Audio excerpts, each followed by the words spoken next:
This is a wonderful recipe, so simple, almost embarrassingly good. The amount of flavour that you will get from this dish just by slow cooking it. The great thing is, get all the ingredients, pop them in the slow cooker, turn it on and do your thing for the day, whether it's work, school runs, out to the shops, whatever that might be. You'll have this amazing, rich, flavoursome stew that tastes fantastic. First thing you need to do is get your vegetables. We want onions, a good base for every stew. We're just going to chop these up, not too small because this is going to cook for 8 hours. So we don't want everything to just dissolve. So sort of a fairly rough chop on the onions, and we'll do all the veg. Get it all done on your chopping board and then into the cooker. There's one onion, same with the other one, just rough chop. Okay, put the onions to one side, a couple of sticks of celery, just chop those in half, and then chop each stick long ways down the middle, group them back together, and then just a rough chop. And then we'll take our carrots, just give them a quick peel. Great thing about this dish, everything goes into the slow cooker. No flavour is lost, everything spends hours marrying together. Slow cookers have a bit of a bad reputation, a bit of an old person's kind of way of cooking, but do you know what? It's a great way of cooking. As long as you choose the right ingredients, the right cut of meat, and the right selection of vegetables and flavours, then the cooker will do the rest. So top and tail the carrots and then just chop them a decent size. You don't want them to be too small. You want to be able to see all the vegetables when you cook it. Okay, that's the veg done. So, slow cooker on. It's got a little bit of heat going, this one. So straight in with the onions, in with the celery. What we're going to try and create is that nice bed of vegetables for the beef to sit on. So in with the carrots. That's it. And then I've got this beautiful chorizo. This is going to be our secret weapon.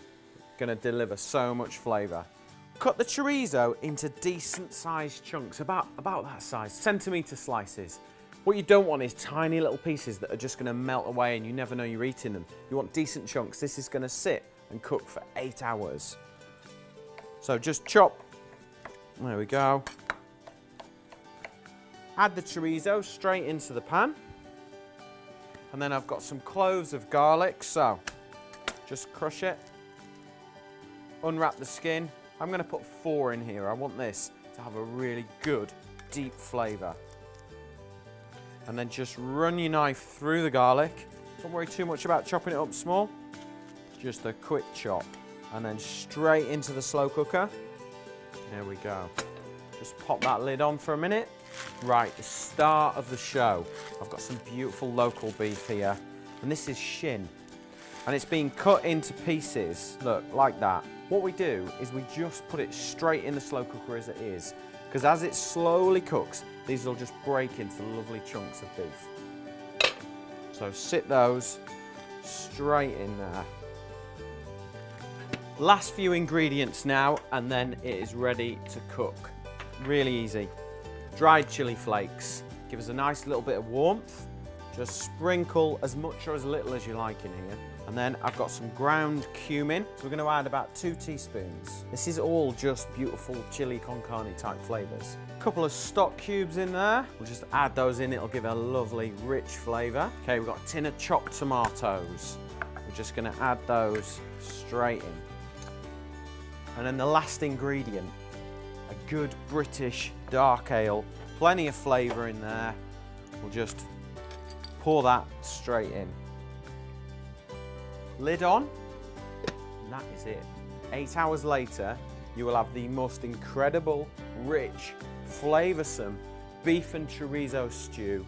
It will taste amazing. The beef has sat there and cooked for 8 hours now. It's beautifully succulent and tender. It has just done its thing. I've not had to give it any time or effort. So, last ingredient. You might think it's a bit of a strange one. Dark chocolate, 70% or higher. The higher it is in percentage, the more bitter it will be. And just that little bit of chocolate in here gives it a really wonderful depth of flavour. Just give it a bang and just break a few pieces up.